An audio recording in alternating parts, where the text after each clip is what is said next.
अस्सलाम वालेकुम। आप देख रहे हैं खरी बात लुकमान के साथ। मेरा नाम मुबशर लुकमान है। पीर से जुमेरात आपके लिए लेके आते हैं एक नया प्रोग्राम नए मौजू के साथ। आज यहाँ पे मैंने आपको एक बहुत इंपॉर्टेंट बात बतानी है और मैं अभी वफाकी हुकूमत को और सूबाई हुकूमतों को पहले से वार्न कर रहा हूँ कि अगर उन्होंने फौरी तौर पर इस पर एक्शन ना लिया तो न जाने किसी बेगुनाह की हलाकत ना हो जाए, ये मेडिसिन के हवाले से या फेक मेडिसिन के हवाले से। लेकिन उससे पहले आज मियां नवाज शरीफ साहब की एक प्रेस कॉन्फ्रेंस आई जिसने सबको हिला के रख दिया।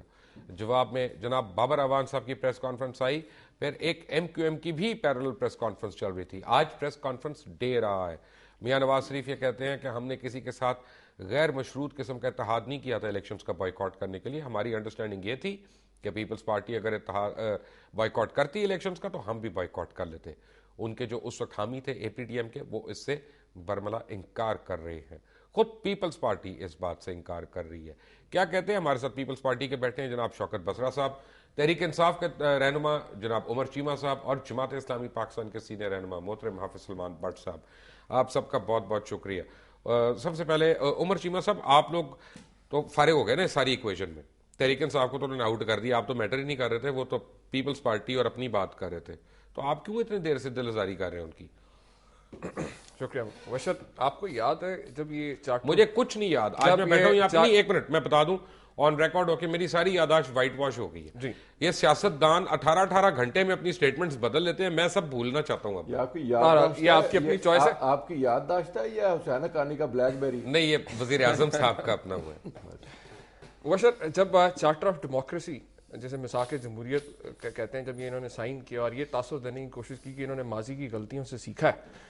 और आपको याद है जब APC हुई लंदन में, उसके बाद जब APDM जब कायम की गई तो उस वक्त ये कुछ पार्टीज ने एक कॉमन एजेंडा के तहत ये एक अलायंस बना जिसका मकसद था कि एक डिक्टेटर के खिलाफ जो है जदोजहद की जाएगी, आज़ाद अदलिया की जदोजहद की जाएगी और APDM के ही प्लेटफॉर्म पे। और मियाँ साहब खुद उस वक्त जो है उसके कन्वीनर थे APDM के, जब तमाम सियासी जमातों ने जो APDM का हिस्सा थी सब ने मुत्तफ़िका तौर पे ये फैसला किया कि हमें इलेक्शन का बायकॉट करना है। लेकिन हमें कुछ थोड़ा सा शक हुआ था जब सितंबर 2007 के अंदर मियाँ साहब को जो है इस्लामाबाद एयरपोर्ट से वापस भिजवाया गया। और दूसरा ये कि चार्टर ऑफ डेमोक्रेसी के अंदर बड़ा वाज़ेह लिखा गया था कि ये डील नहीं करेंगे किसी डिक्टेटर से। लेकिन अबू धाबी के अंदर जिस तरह बीबी ने जाके मुशर्रफ से डील की और ये सब मियाँ साहब का वापस दोबारा महीने बाद दोबारा वापस पाकिस्तान आना, उससे हमें शकूक शुबहात तो पैदा हो गए थे। और ये जो बात आज कर रहे हैं कि मियाँ साहब का जी मशरूत था, तो ये अपने पार्टी लीडर से पूछे ना, चौधरी निसार, राजा जफरुल हक, ये बाकी सारे जो मीडिया पे देखें। एक बात आपका क्या ख्याल है कि चौधरी निसार या राजा जफरुल हक ये कहेंगे कि मियां नवाज शरीफ साहब गलत बयानी कर रहे हैं? नहीं, वो तो आप उनका, और हालांकि वो तो खुद उनके अपने बयान की कोई अब क्रेडिबिलिटी का आप इससे अंदाजा कर लें कि यही जो साहब जिनके मैंने नाम लिए, चौधरी निसार और ये दूसरे राजा साहब, ये खुद ऑन रिकॉर्ड कह चुके हैं, मीटिंग्स के अंदर सबके सामने कह चुके हैं कि अगर मियाँ साहब ने बाइकआउट का फैसला तोड़ा तो हम पार्टी छोड़ देंगे। लेकिन आज तक अभी ऐसा हुआ नहीं। बात यह मुबशर कि आज जो हम 4 साल के अंदर जो हालात देख रहे हैं, जो एक ग्रैंड करप्शन अलायंस जो एक हुआ है, और आपको उस वक्त भी याद 2008 के इलेक्शन के अंदर जमहूरियत बचाने के लिए कि जी जमहूरियत सबसे बेहतरीन इंतकाम है, जमहूरियत के जरिए जो है अवाम को करेंगे। मैं नाजरीन को एक बात बताना चाहता हूँ कि यहाँ पे हमने आज मुस्लिम लीग नवाज के राना सनाउल्लाह को भी दावत दी थी, लेकिन भारत नहीं आना था, नहीं आए। हाफिज साहब, आप एग्री करते हैं उमर साहब से कि आप मियां नवाज शरीफ साहब से एग्री करते हैं? देखिए, मियां नवाज शरीफ साहब एक सीनियर लीडर हैं पाकिस्तान की पॉलिटिक्स में और उनका एहतराम भी किया जाना चाहिए। मैं पूरे एहतराम के साथ ये अर्ज़ करता हूँ कि वो गलत बयानी कर रहे हैं। मैं APDM लाहौर, मैं उस वक्त जमात इस्लामी लाहौर का सदर था और APDM लाहौर का भी कन्वीनर मैं था, चीमा साहब को याद होगा। और ये मियाँ साहब की गैर मौजूदगी में ऑल पार्टीज डेमोक्रेटिक मूवमेंट का मतलब ही ये था कि हम इलेक्शन में नहीं जाएंगे, हम मूवमेंट चलाएंगे। मियाँ नवाज शरीफ साहब तो अजीब व गरीब बात कर रहे हैं, अब उसका क्या कहा जाए। मियाँ नवाज शरीफ साहब बाहर थे, जब आए वापस तो भी ऑल पार्टीज डेमोक्रेटिक मूवमेंट की मीटिंग में, सरबराही मीटिंग में शरीक हुए और वहां उन्होंने कहा जी मुझे थोड़ा टाइम दे दिया जाए, हम मोहतरमा बेनज़ीर भुट्टो से बात करके उनको भी कायल कर लें। और एक छोटा सा वफद बना जिसमें लियाकत बलोच साहब भी शामिल थे हमारी तरफ से। ये मियाँ साहब गए बीबी के पास और मोहतरमा के पास, उनको कन्विंस करने के लिए खुद जाके कन्विंस हो गए। ये तो कन्विंस करने गए थे, ये तो कोई तस्वर ही नहीं था कि ये पार्टी का ये ऑल पार्टीज डेमोक्रेटिक मूवमेंट है, ये इलेक्शन के लिए बनी है। ये तो आए थे बीबी को कन्विंस करने मियाँ साहब? देखें, आपको याद होगा कि जब मुझे कुछ नहीं याद, मैं पहले ऑन रिकॉर्ड, मुझे कुछ नहीं याद। हमने तो हमेशा, अभी ये एनआरओ की बात हो रही थी कि डिक्टेटर के साथ नेगोशिएट करके उसका यूनिफॉर्म उतरवाया, अदरवाइज कितनी देर से स्ट्रगल हो रही थी, लेकिन वो यूनिफॉर्म डिक्टेटर उतारने के लिए तैयार नहीं। पूरे कौम के कपड़े उतर गए, आपको पहनाने की बातें करें, हमने अच्छा हाल भी करें डायलॉग के जरिए। और मियां साहब को आपको याद है, ये तो जब मुझे नहीं याद है, इस्लामाबाद आए थे, एक मिनट, मुझे कुछ नहीं याद। इस्लामाबाद जब आए थे तो अगली फ्लाइट से वो नारा लगता था ना, कदम बढ़ाओ मियां नवाज शरीफ, हम तुम्हारे साथ हैं। पीछे मुड़ के देखा तो एयरपोर्ट पे कोई नहीं था। उसी फ्लाइट में उनको वापस भेज दिया। जब ये वापस आए और वापस आने के बाद ये देखिए इस तरह रंग बदले, जैसे गिरगिट रंग बदलता है, और इनके कॉल और फेल में हमेशा तजाद रहा है। आज उन्होंने बात की कि जी केसेस जो है वो हमने नहीं बनाए थे, वो फारूक लगारी ने बनाए थे। आप ये देखिए, अभी सुहेल बड़ाई साहब को आप ऑनलाइन ले लीजिए, जद्दा में इंटरव्यू देते हुए उन्होंने किताब में लिखा, सुहेल बड़ाई साहब ने कहा कि ये सारे केसेस मुझसे एस्टेब्लिशमेंट ने बनवाए थे, झूठे मुकदमात थे, और मैं माफी चाहता हूं जरदारी साहब से, बाकायदा ऑन रिकॉर्ड ये बात है। उसके बाद अब मियां साहब का ये कहना कि जी हमने अदलिया का एहतराम करते हैं। भाई, अदलिया का एहतराम आप करते हैं, आप वही है ना जिन्होंने अदलिया पे हमला किया और जजेस ने भागकर अपनी जानें बचाई। आज हम भी पेश हो रहे हैं, आप भी पेश हो रहे थे। वो हमेशा गलत बयानी से काम लेते हैं। और अभी इन लोगों ने 3 जुडिशल कमीशन बने हैं मुबशर साहब यहाँ पंजाब के अंदर, फ्लड कमीशन, ख्वाजा शरीफ मर्डर केस, और तीसरा स्टूडेंट्स के ऊपर बना था। तीनों के ऊपर जो रिकमेंडेशंस आई हैं, डॉक्टर तकीर शाह आज भी अपनी सीट पे कायम है। एनर्जी सेक्रेटरी, वो इरिगेशन सेक्रेटरी था उस वक्त, उसको एनर्जी सेक्रेटरी बना दिया गया। फ्लड भी आप स्टूडेंट्स का देख लीजिए, किसी रिकमेंडेशन पे कोई अमल नहीं हुआ। आज ये बातें करते हैं कानून की और अमलदारी की। इनके खिलाफ जो केसेस हैं, 32 केसेस पे हाई कोर्ट के अंदर स्टे हुआ है। इनके खिलाफ केसेस जो हैं देख लीजिए, वहां पे जो सुप्रीम कोर्ट के अंदर आईजीआई बनाई, पैसे लिए। उसके बाद इन लोगों ने मियां शहबाज शरीफ साहब का अपना केस वहां पे स्टे हुआ पड़ा है। ये वजीर आला नहीं रह सकते थे। हमारा कहने का मकसद ये है कि मियां साहबान को अपने अदाओं पे गौर करना चाहिए, दूसरों पे इल्जाम लगाने से पहले अपने गिरेबान में झांकना चाहिए। आपका किरदार तो पूरी कौम के साथ वाज़ेह है। फिर आप देखिए, जब ये एनआरओ साइन करके वो एनआरओ नहीं, एक मिनट, आपने कभी इतनी हिम्मत हुई है कि अपने वजीर आजम का जाली नंबर प्लेटों गाड़ियों में ना जाए? ड्रामा तो ना देखिए, उस इशू पे आते हैं। हाँ। आपने बात की कि जब इन लोगों ने एनआरओ साइन किया, रातों रात अपनी टेंट फुड़ी लेकर और भांडे शांडे लेकर ये चले गए थे जद्दा में। उस वक्त इन्होंने कहा जी कि हमारा तो कोई मायदा नहीं था। बाद में कहने लगे नहीं वो 5 साल का था, बाद में कहने लगे 10 साल का था। बात यह है कि कोई एक झूठ पे कहीं पे तो खड़े हो जाए। आज ये बात करते हैं कि हम, ये क्या हुआ था कि आप लोग लॉन्ग मार्च कर रहे थे, साहब भी थे लॉन्ग मार्च में, और एक टेलीफोन कॉल पे वो लॉन्ग मार्च रुक गई थी, तो आप लोग एक फोन कॉल की मारते ना। मैं आपसे यही कह रहा था ना कि ये सारा मुकमुका पॉलिसी का हिस्सा था। 2008 के इलेक्शन के अंदर जमहूरियत के नाम के अंदर जो है एनआरओ डील के तहत इलेक्शन, उस गैर आईनी इलेक्शन को जो है लेजिटिमाइज किया गया। इसी तरीके लॉन्ग मार्च के अंदर अगर आप देखें तो जो उसी डोगर को एक्सेप्ट किया गया एज आईनी चीफ जस्टिस भी एक्सेप्ट कर लिया और अपनी पंजाब हुकूमत में जाने के लिए। और आज और ये कोई नई बात, आज फिर वही ड्रामा हो रहा है 20वीं तरमीम के तहत। आप मुझे बताएं, अभी कुछ दिन पहले जो अपोजिशन का ड्रामा खेल रही थी जमातें, आज वो फिर अपने उन मुअत्तल शुदा अरकान असेंबली को जो है वैलिडेट करने के लिए फिर इकट्ठे कि जी हम गैर जानिबदार इलेक्शन और जो है फ्री एंड फेयर इलेक्शन कराने के इकट्ठे हो रहे हैं। इनसे ये पूछेंगे 4 साल ये असेंबली में बैठ के इन्होंने क्या किया है, क्या कौन सी कानून साजी इन्होंने? चीमा साहब से एग्री करते? मुझे पूछ रहे हैं? नहीं, मैं साथ वाली को पूछ रहा हूँ, कोई है? और आप जनाब, आप मोहतरम में हमारे, आप शायद आप बसरा साहब से पूछ। नहीं, मैं अपना देखिए, ये जो एनआरओ के तहत इलेक्शन लड़ा गया है, जिन लोगों ने इलेक्शन लड़ा है आखिर कुछ एग्रीमेंट की बुनियाद पर लड़ा है, और उसी एग्रीमेंट की बुनियाद पर इन्होंने पाकिस्तान की तारीख में first time prime minister of Pakistan को एतमाद का वोट जब दिया है, तो वो 100% असेंबली ने वो एतमाद का वोट दिया है। 3.5 साल, 3.25 साल से कुछ अरसा ज़्यादा पंजाब के अंदर पीपल्स पार्टी और नून लीग इकट्ठे रहे हैं। तो ये मतलब अब जब इलेक्शन करीब आने लगा है तो ये मुखालफत करके एंटी पीपल्स पार्टी वोट को अट्रैक्ट करने के लिए ये सारी सूरत हाल बन गई। और अब मैं आपको बताऊं कि ये 100% मैं आज कहता हूं आपके इस प्रोग्राम पर ऑन एयर कि ये जो पंजाब असेंबली के अंदर इलेक्शन होंगे जब सेनेट के, तो ये अनअपोज्ड होंगे। इसके अंदर भी मुकमुका नहीं, वो तो मुकमुका है, लेकिन एक बात है क्योंकि यहाँ पे कोई नून लीग का बंदा नहीं है, मैं कोशिश करूंगा। लेकिन इसमें एक चीज मैं और ऐड कर दूं आपकी इजाजत से, और बसरा साहब मेरे ख्याल एग्री करेंगे इस बात का। कई तज़कियाकार ने इसके ऊपर लिखा भी कि मोहतरमा जब पाकिस्तान आई यहाँ पे, तो यहाँ आके उन्होंने भी ये जो है इलेक्शन का बाइकआउट का फैसला एक तरह से कर लिया था, और यही वजह थी कि वो गारंटर्स ने आके जिस तरह की प्रेशराइज किया गया, और फिर एंड में आके जब वो नहीं मानी तो उनको रास्ते से हटा दिया गया। तो ये भी चीज है, ये एलिमेंट सामने है कि आपके देखें 4 साल के अंदर सवाई एक आप दूसरे लोगों की का इस मुल्क में इतना गहरा असर आ गया इन्होंने प्रोटेक्ट करने को कि मेरा अच्छा खासा लिखने वाला पहले से लिखना छोड़ दिया। आप लोग बातें करते रहे, हमारी कोई चीज काम की नहीं रहेगी। जब मैं ब्रेक से आऊंगा तो आपसे भी सवाल पूछेंगे, आपसे भी कोशिश करेंगे नून लीग का कोई साहब हमें मिल जाए, ताकि ये वन साइडेड जो तबर्रा आप करें ना हो। मुझे आप लोगों पर से एक मैंने सलूट करना है आपको, नहीं इस हाथ से मैंने सलूट करना है आपको, कि जिसको मर्जी अदालत सजा दे दे उसको सदर साहब माफ कर देते हैं। खुद सदर साहब को इस कानून के तहत, आइन के तहत सजा नहीं हो सकती। आफरीन है, क्या कानून है, क्या आइन है, मैं आप सही सलाम कर रहे हैं ना बशीर साहब, बट एक ब्रेक के बाद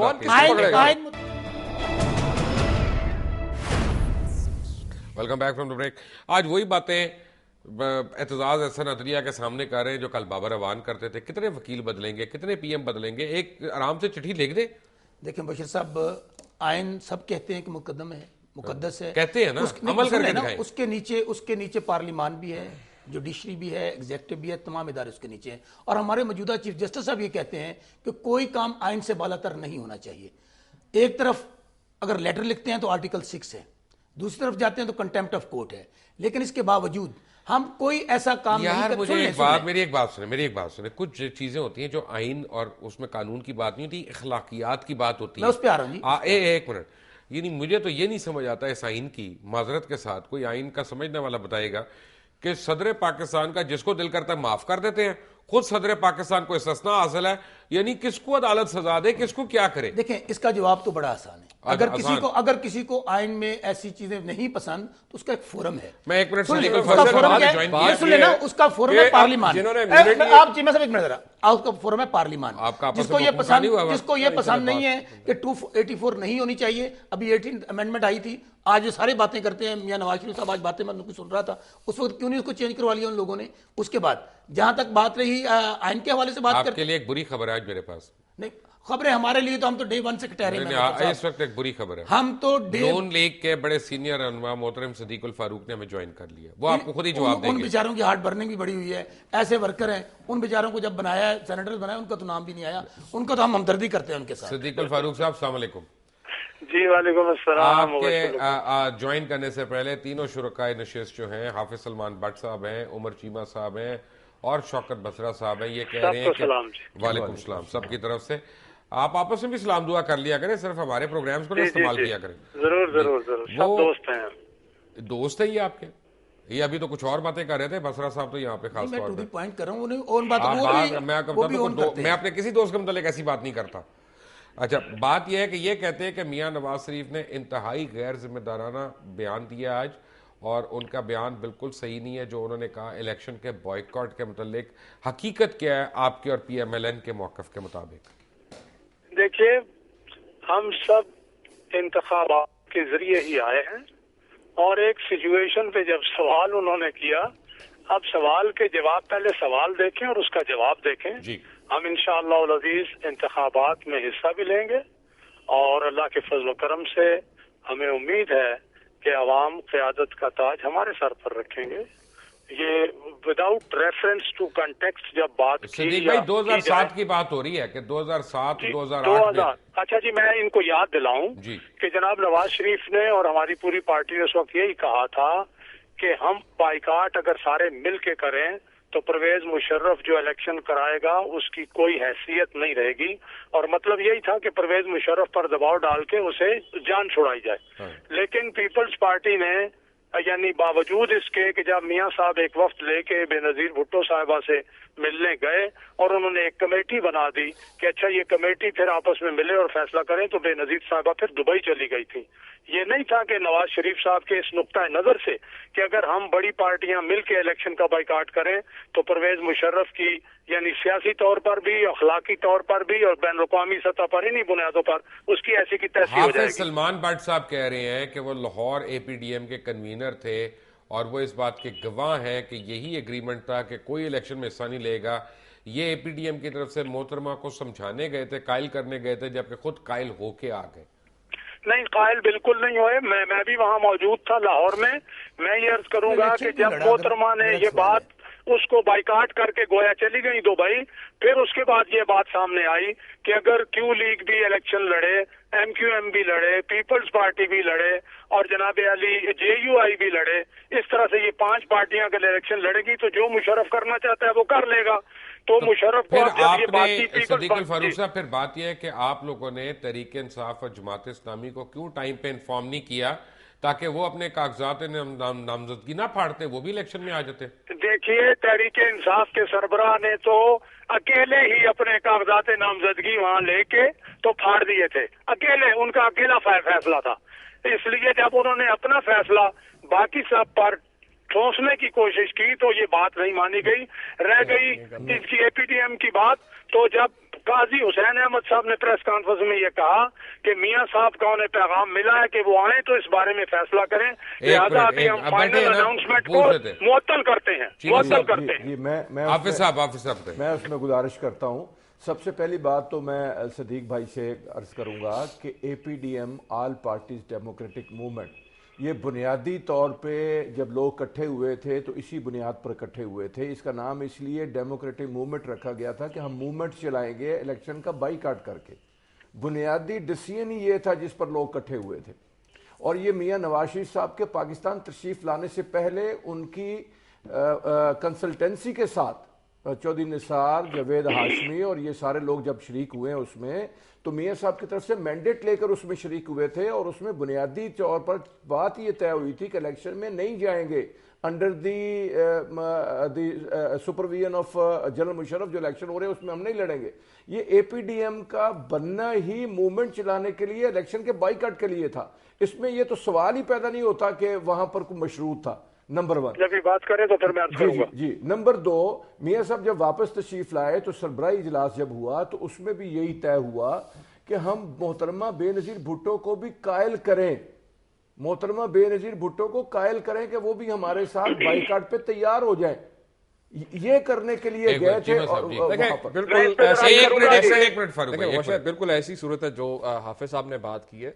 लेकिन बात हुई कि जब पहले से ही इनका मुका हुआ था तो इन्होंने तो जो APDM के बजाय इसके कि उनको कन्विंस करने के, क्योंकि पहले से इनकी बातचीत थी, ये उसी गैर आईनी इलेक्शन को तहफ़्फ़ुज़ देने के लिए ये भी इलेक्शन में कूद पड़े। तो बात ये है कि ये कहना कि जी हमने नहीं बताया और इनको पता नहीं था, ये सबका एक मुत्तफ़िका फैसला था। APDM में जितनी जमातें मौजूद थी और ये जिनका जमातों का जिक्र करें, MQM, PMLQ, पीपल्स पार्टी तो पहले भी जो है APDM का हिस्सा नहीं थी और हमें पहले भी पता वो इस लाइन से बाहर थे। तो लिहाजा ये जो फैसला था ये इस APDM के अलायंस का मुत्तफ़िका फैसला। जी फारूक साहब। जी, मैं 2 बातें करूंगा। एक तो हाफिज सलमान भट्ट साहब को शायद याद ना हो, जब APDM का इजलास हुआ और जनाब नवाज शरीफ का फोन जो है हाफिज अपना काजी हुसैन अहमद साहब ने रिसीव किया तो उन्होंने वहां ऐलान किया कि हमने ये फैसला इलेक्शन के बाईकाट का जनाब नवाज शरीफ के आने तक रोक रखा है, अभी हम ऐलान नहीं करेंगे। नंबर 1। नंबर 2, नवाज शरीफ साहब जब आ गए तो उन्होंने कहा जब तक पीपल्स पार्टी भी बाईकाट में शामिल नहीं होती, हमारी पार्टियों का इलेक्शन का बाईकाट करने से परवेज मुशर्रफ का खेल जो है वो बिल्कुल आसान हो जाएगा। इसलिए जो मैंने पहले बात की कि पीपल्स पार्टी समेत जब 5 पार्टियां इंतखाबात में हिस्सा लेंगी तो फिर उनको क्रेडिबिलिटी मिल जाएगी। इसलिए जब हमने ये देखा और पीपल्स पार्टी किसी सूरत नहीं मानी, तो APDM का हिस्सा नहीं थी। एक मिनट नहीं थी, लेकिन उसको बाईकाट में शामिल करना था ना जी। नहीं तो यानी फिर बाकियों को आपने झंडी दिखा दी।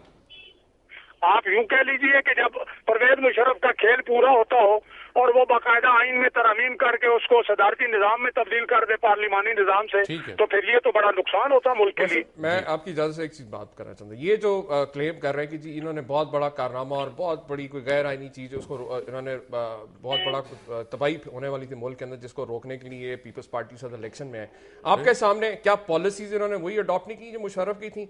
क्या इन्होंने रोका ये जो करप्शन के जो रिकॉर्ड टूटे इन 4 सालों के अंदर, और जो उसी मुशर्रफ उसी डिक्टेटर को जिसको कहते हैं हटाने, उसी को जब गार्ड ऑफ ऑनर दिया गया, इनके अपने लोग पटियां बांध के उसी डिक्टेटर से जाके इन्होंने हलफ लिए, उसी से इनके लीडर्स डीले करके गए हुए थे। तो मैं ये समझता हूं कि 80-90 की इमरान खान आज मीडिया आजाद है, इमरान खान किसके कैंडिडेट थे? बातें तो करते हैं।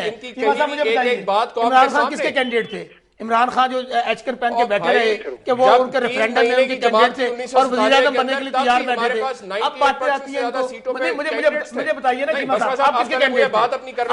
आज अगर ये इनको जुबान मिली है तो आज उसी शहीद बीबी के खून की वजह से मिली है जो आज बातें करते हैं कि जी वो एनआरओ साइन कर लिया, फलां साइन कर लिया। आप नहीं करते, आप वही सुनामी खान है ना जो उनके कैंडिडेट बने हुए थे प्राइम मिनिस्टर के। और देखे ना मुशर्रफ साहब एक बड़ी सुनामी खान नहीं थे वो नाम है सुनामी खान। दूसरी बात, आज सब ये मगरमच्छ के आंसू बहा रहे हैं। मगरमच्छ के आंसू तो आप लोग बहा रहे हैं। मुझे एक सेकंड नहीं, आप देखें, अब आप गलत बात करेंगे बसरा साहब, आपकी कोई गलत बात क्या बातें करते हैं? आप क्या बात कर रहे हैं? मगरमच्छ के आंसू तो आप लोग क्यों रहे हैं? आपने शुरू में ये जो मेडिसिन लेके आए हैं, इमरान खान किसके कैंडिडेट थे? आप मुझे बताएं। ये बात तो आपको याद होनी चाहिए क्योंकि आप केयर टेकर सेटअप में थे, आपको ये बात याद होनी चाहिए। आप मुझे बताएं। अच्छा दूसरी बात, ऐसा क्यों नहीं नहीं, करते? सिर्फ ब्लेम गेम चल रही है, एक दूसरे की बात आपने नहीं सुननी, तो ये ऐसे बातें बना। असल में आज इशू ये है कि आज नहीं सुन ले, इशू सिर्फ ये है कि ये हमारे दोस्त जो है, ये जो आज इतना मीडिया आजाद है, जो मर्जी को कह जाए उनको कोई पकड़ने वाला नहीं है। भाई आपका यही सुनामी खान था जो आपका कैंडिडेट था वहां पे, उस वक्त तो उसके बाकायदा तबल बजाए जाते थे परवेज मुशर्रफ के, और सिद्धार्थी महल में उसके खाने खाए जाते थे। आज आप बातें करते हैं परवेज मुशर्रफ की। दूसरी बात अब दूसरी बात, अब इलेक्शन सुन लें,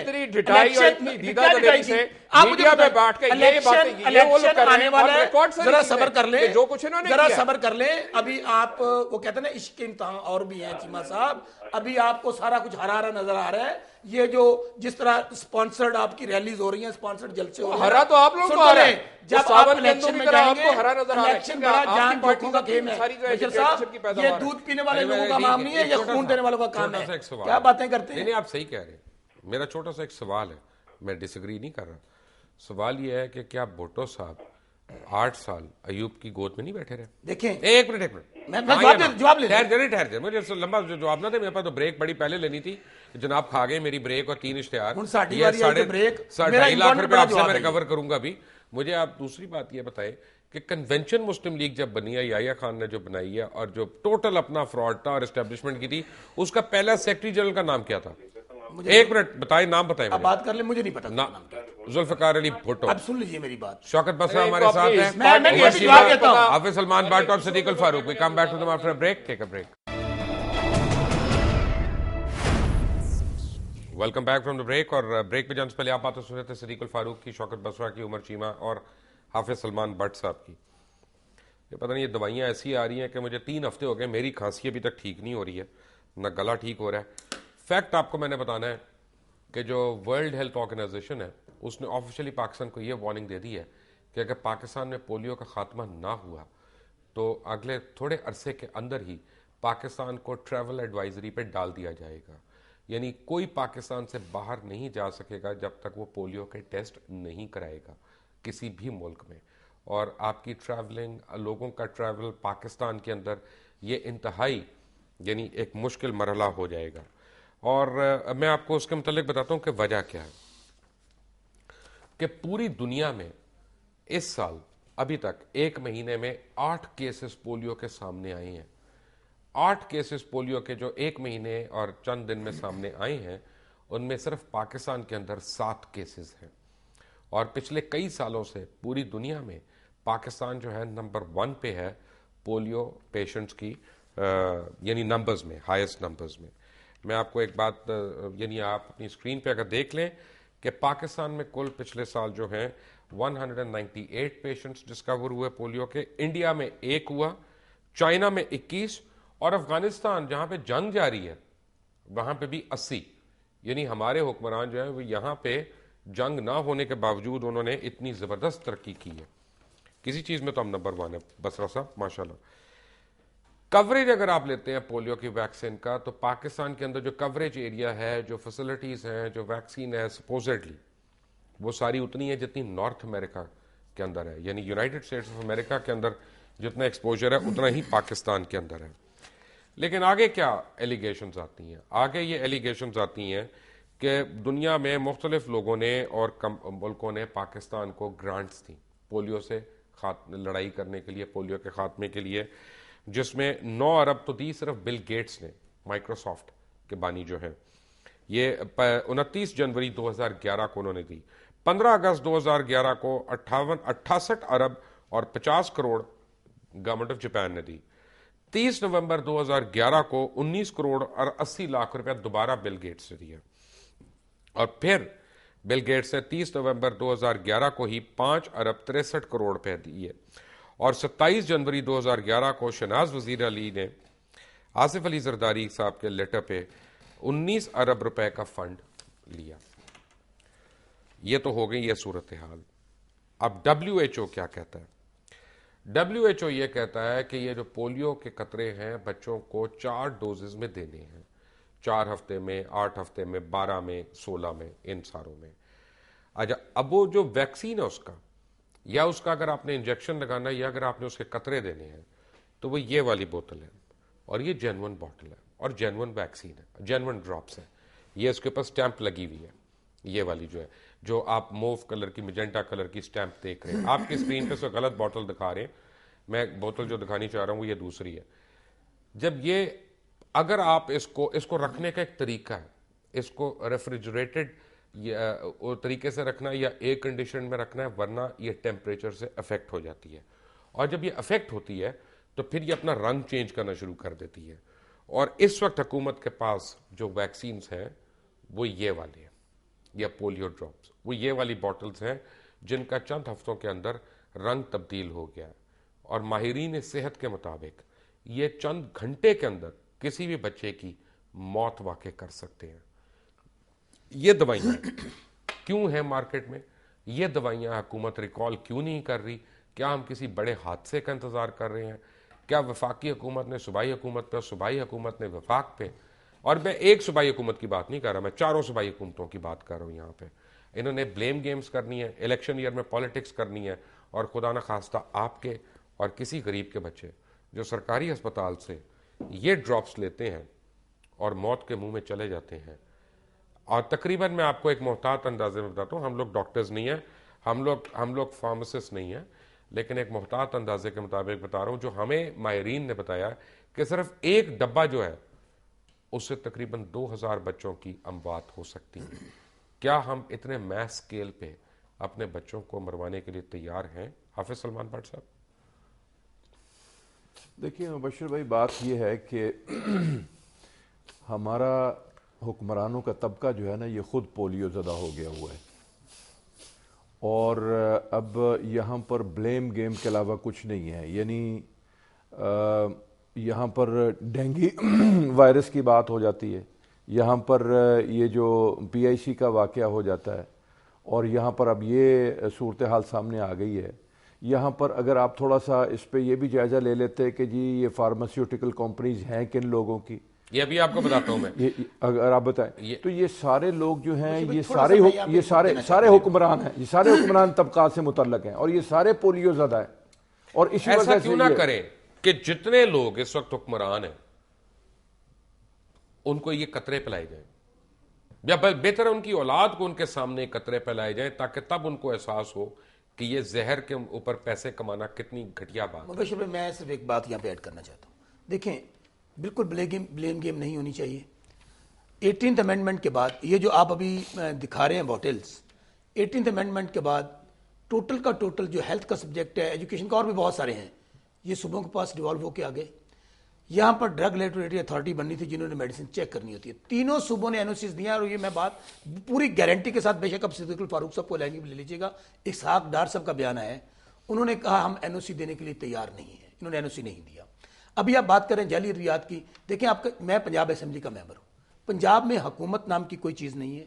यहाँ पर कहीं डेंगू से लोग मर रहे हैं, कहीं जाली अद्वियात से मर रहे हैं, कहीं पुलिस तशद्दुद से मार रहे हैं, और कहीं जाली मुकाबले। मुझे मैं उस पर आता हूँ। सब्जेक्ट मेडिसिन का शुरू किया है, अल्फला फार्मास्यूटिकल एक कंपनी है जिसके, और इसको हमजा शहबाज शरीफ हेड करते हैं। अभी एक रिट पिटीशन फाइल हुई है जस्टिस उमर अताब बदियाल साहब के पास, रिट पिटीशन नंबर है 2240, जिसके अंदर पूरे रिकॉर्ड के साथ, और 3 इनके लोग हैं, हनीफ अब्बासी साहब, मियां मुश्ताक शौकत रहमान। एक मिनट ठहर, जिस बात ही ना हो, एविडेंस कहां है आपके पास? ये मैं देता हूं, मैं लेकर आया हूं। हमने बाकायदा जो रिट पिटीशन वहां फाइल किया, खुरम लतीफ खोसा साहब उसमें काउंसिल हैं, जिसके अंदर जो अल्फला कंपनी है जिसने टैबलेट बनाई है अल्फा ग्रिल, अल्फा ग्रेल उनको, और दुनिया न्यूज ने ये खबर ब्रेक किया, आपका जुल्फकार है आपके तो भाई छोटी बात कर करना, हमने ब्रेक मैं जा रहा हूं, हर बारी मेरे दो इश्तेहार खा जाता है। सुनता हूं, उसमें उन्होंने बगैर इन लोगों ने टेंडर्स किए, जब आप अपने मनपसंद लोगों को नवाजने के लिए आप टेंडर के बगैर मतलब एक मिनट, इसका मतलब यह हुआ कि पिछले 15 दिन में 12 अफराद तो और जहां बहक हुए पीआईसी के उसके अंदर, और आइसोटैब उनको दवाई नहीं दी गई जो एफ्रोज फार्मास्यूटिकल की थी। इसका मतलब है कोई और दवाई वो कर रही है, अल्फा ग्रेल एंड कैडियोवेस्टिन। तो मैं आपको दोनों टैबलेट्स का नाम आपने एफ्रोज वालों के ऊपर क्यों काटे हैं? नहीं, अल्फ्रोज वालों को चले, मैं नहीं ये कहता, अब इनका आप आर्गुमेंट सुने, कहते ये हैं कि साजिश के जरिए लोग मारे गए हैं। राइट, बगैर पोस्टमार्टम के पर्चे कट गए, बगैर पोस्टमार्टम के केमिकल रिएक्शंस के पता चल गया कि कौन सी दवाई कितनी बुरी है। ये कतरे, ये दवाई बिल्कुल सही है, मैं आपको बता रहा हूं, इसमें कोई प्रॉब्लम नहीं है, ये दवाई बिल्कुल सही है, लेकिन क्योंकि इसको रेफ्रिजरेटेड प्रॉपर टेम्परेचर में नहीं रखा गया और पैसे बचाने थे अपने, और ये पैसे बचाने के लिए, पैसे कमाने के लिए उसका असर ये हो गया। अब वही सही दवाई जो इंटरनेशनली बाहर से आई थी वो कंटेमिनेटेड होकर जानलेवा हो गई है। कुछ और बातें आपको बताऊंगा मैं एक ब्रेक के बाद। Take a break. Welcome back from the break. और ब्रेक पे जाने से पहले आपको मैं बता रहा था ये वैक्सीन का, पोलियो ड्रॉप्स का। जी चीमा साहब। देखो बशर, ये जो आप पोलियो ड्रॉप्स का बता रहे हैं, ये डेफिनेटली एक प्रिवेंशन है पोलियो की बीमारी से। इससे पहले आप देख लें, जब डेंगू के हवाले से भी प्रिवेंटिव मेजर्स के तौर पे जो करना था, स्प्रे करना था, उसके अंदर जो इनकॉम्पिटेंस और जो गवर्नेंस के जो हालात थे वो आपके सामने। बात ये जो आज बसरा साहब आज जो बात करेंगे, 3 साल पहले जब पहली वार्निंग आई थी, या फेडरल गवर्नमेंट जो है इतनी भी जो है चीज़ों से बिल्कुल मादर पिदर आज़ाद नहीं है कि सूबे स्याह करें सफ़ेद करें। ये सिर्फ टीवी टॉक शोज पे बैठ के जो है सिर्फ जो है ये इल्ज़ाम कह के जी हमने कुछ नहीं किया, सूबों ने करना है, तो ये इससे इनकी जान नहीं छूट सकती। ये लोग पंजाब की अगर बात करते हैं, पंजाब में भी ये 3 साल ही उनके साथ ये रहे, उनके मिल के हुकूमत चलाते रहे। और आज जो ये आप ये पोलियो की बात कर रहे हैं, मैं कहता हूँ इससे लातादाद और कई ऐसी जाली अद्वियात हैं जिनकी वजह से लोग जो है बेगुनाह लोग जो है मौत के घाट उतर रहे हैं। पर अभी कुछ दिन पहले पीआईसी के अंदर जो आपने भी जिक्र किया, 150 से ऊपर लोग जो है मारे गए। और क्या हुआ, सवाए ब्लेम गेम कर रहे थे, किसी के ऊपर भी ओनर्स ऑफ रिस्पॉन्सिबिलिटी नहीं आ सका, क्योंकि ये सिर्फ और सिर्फ जो है एक दूसरे को बचाने के लिए। और ये जो बात ये कर रहे थे, इनके जो हवास उड़े हुए ना सुनामी की वजह से, कि इनको जो अपनी वो पार्टनरशिप टूटती हुई नजर आ रही है, क्योंकि आप हाफिज साहब का टाइम खा रहे हैं, पर कुटते बहुत है बाद में, मैं बताऊंगा आपको। ये है जमाती है, अभी तक भूले नहीं। मैं आपसे ये कह रहा हूँ कि ये इनका ये करप्शन का निजाम जो ये अब आखिरी सांसें ले रहा है, क्योंकि कौम जो है इनकी हकीकत ले लिया। और वैक्सीन का मुझे बताइए जी, अपना इनका इंतजाम होगा। जी हाफिज साहब। देखो बशर, मैं बात आप कर रहे हैं, दवाई की बात कर रहे हैं, असल में तो हम यहाँ उसी की बात करनी चाहिए, लेकिन सूरत हाल ये है कि हम बैठे हुए हैं मुल्तान जाने वाली ट्रेन में और बातें कर रहे हैं कि हम 2 घंटों में पिंडी पहुँच जाएंगे। मौजूदा हुक्मरान टोले के पास आवाम को देने के लिए है ही कुछ नहीं। आवाम की जो सहूलतों की मंजिल है पिंडी, और वो जा रहे हैं मुल्तान की तरफ, अपनी सहूलतों की तरफ। उनको पोलियो है, उनको तालीम है, यानी लाहौर बोर्ड का जो तालीम का मसला हुआ है, दीगर बोर्ड्स की तालीम का मसला हुआ है, ये हमारी हुकूमतों की डायरेक्शन ही नहीं है। Service to the nation, service to the people, ये है ही नहीं है। लोग बातें कर रहे हैं जो अवाम के मुस्तरद लोग हैं, जिन लोगों पे अवाम ट्रस्ट नहीं करते। और यहाँ चैनल्स पे आके देखें, अभी इलेक्शन आने वाला है, और भाई मुझे इसका जवाब दे दे यार। जहां तक अब मेडिसिन, शहीदों की लिस्ट, जहां तक अब देखिए, जहां तक अब मेडिसिन की बात है, उसको एक मतलब प्लीज आखिरी वक्त देखिए, अभी जो मेडिसिन की बात है, ये क्या मेडिसिन के हवाले से मैं कहना चाहूंगा, ये तभी रोक सकता है ये जो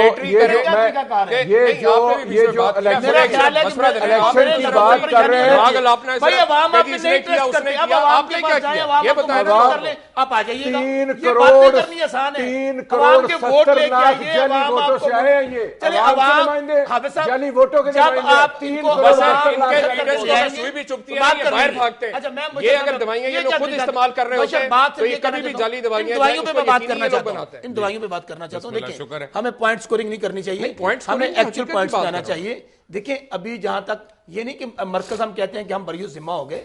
देखिए, आपको पता है कि जब यहाँ पे लोग जाली अद्वियात से मरे तो रहमान मलक साहब ने स्टेप इन किया करके यहाँ पर वो लोग जिनके खिलाफ ये पंजाब हुकूमत नहीं एक्शन करना चाहती थी, उन सबको पकड़ा। आपने नाम भी माशाल्लाह ऐसा लिया है कि हर पाकिस्तानी को फौरन यकीन आ गया। मुकदमा दर्ज किए, कमाल करते हैं। मुकदमा दर्ज करने के बाद आपको यकीन नहीं उनका, आप मुझे कह रहे हैं। हमारा इशू सिर्फ ये है कि ये जो कातिल दवाइयां बनाई गई, अभी जिसके ऊपर आपने बात की है, पहले 3 जुडिशल कमीशन बने हैं, एक जुडिशल कमीशन पे अमल नहीं हुआ, और वो पंजाब के अंदर इंसानी जान की कीमत है 5 लाख रुपए, और जो इंसानी खून है क्या वो पानी से भी यहाँ पे सस्ता हो गया है? और गुड गवर्नेंस के दावेदार फिर भी डेंगू से लोग मरे, जाली अद्वियात से मरे, पुलिस की शद्दत से मरे, फिर भी कहते हैं गुड गवर्नेंस। आप मुझे बताएं, ये पीआईसी इशू के अंदर प्राइम मिनिस्टर ने कहा जी ड्रग रेगुलेटरी अथॉरिटी जो है वो नहीं, भाई हमने तो नहीं बनानी। 20वीं तरमीम के ऊपर उन जो है उन अपने लोगों को वैलिडेट करने के लिए इकट्ठे हो गए। बड़ी जल्दी से आपको एक बात मसाइल हल करने के लिए इकट्ठे हो नहीं हो सकते, वहां पे जो है इख्तिलाफात आपके लिए भी, वफाकी हुकूमत के लिए भी, सूबाई हुकूमतों के लिए भी एक लम्हा फिक्री है। मैं आपको एक छोटी सी चीज बताता हूँ कि मेरे पास पेरोल शीट है जो WHO इनको दे रही है पैसे, वो 950 रुपया एक दिन का दे रही है एक क्वालिफाइड आदमी को कि वो ये ड्रॉप्स डाले बच्चों को पोलियो के, और यहाँ पे आप देखेंगे कि 250 रुपये से कम दिए जा रहे हैं, और कोई क्वालिफाइड स्टाफ नहीं है। माली और चौकीदार उन लोगों को ड्यूटियाँ दी हुई हैं, और 3-3 महीने की रसीदें, ये खाली रसीदें हैं जो साइंड, जिनके ऊपर बिल्स वगैरह क्लेम कर लिए जाते हैं। इस तरह से पेट्रोल के खर्चे, ये खर्चे, वो खर्चे। बट चलते चलते आपको मैंने एक बात बतानी है कि 25 मार्च से दोबारा से कैंपेन स्टार्ट हो रही है पोलियो की, 12 मार्च से पोलियो की कैंपेन दोबारा स्टार्ट हो रही है। अगर आपको ये दवाई मिलती है जिसका ये निशान है, दवाई बिल्कुल सही है, लेकिन अगर उसका रंग चेंज हो गया तो खुदारा अपने बच्चों को उससे दूर रखें। ये दवाइयाँ जानलेवा होंगी। हुकूमत ने अगर विड्रॉ नहीं करनी, चंद टकों की खातिर इनको बेचते रहना है, तो आपको मैं वार्न कर रहा हूँ कि यह दवाई आपने नहीं लेनी है। अंटिल द नेक्स्ट टाइम, अल्लाह हाफिज़।